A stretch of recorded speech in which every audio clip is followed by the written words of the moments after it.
Un dispositif de sécurité impressionnant. Une trentaine de gendarmes présents. La reconstitution du meurtre d'Élodie Boudia s'est déroulée dans un climat de tension à Petite-Île. Alors que Nicolas Calpetta refait les gestes du meurtre à l'intérieur du collège, à l'extérieur, les insultes fusent. La famille de la victime qui est perturbée, on peut comprendre. Mais les choses se sont passées dans la sérénité. Et je pense aussi que lorsque cette affaire viendra devant la cour d'assises, il n'y aura aucune raison à ce qu'il y ait autant de passion sur des faits tout à fait passionnels, qui sont reconnus.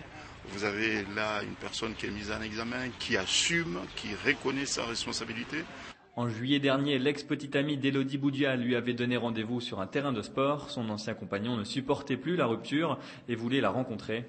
Une fois sur place, il lui assène plusieurs coups de couteau en présence de nombreux témoins. Ce sont ces gestes qui ont été reconstitués ce matin dans un lieu différent de la scène du meurtre. Le but c'était de voir quels étaient les coups, c'est tout. Le but c'est de remimer la scène de crime. Ouais.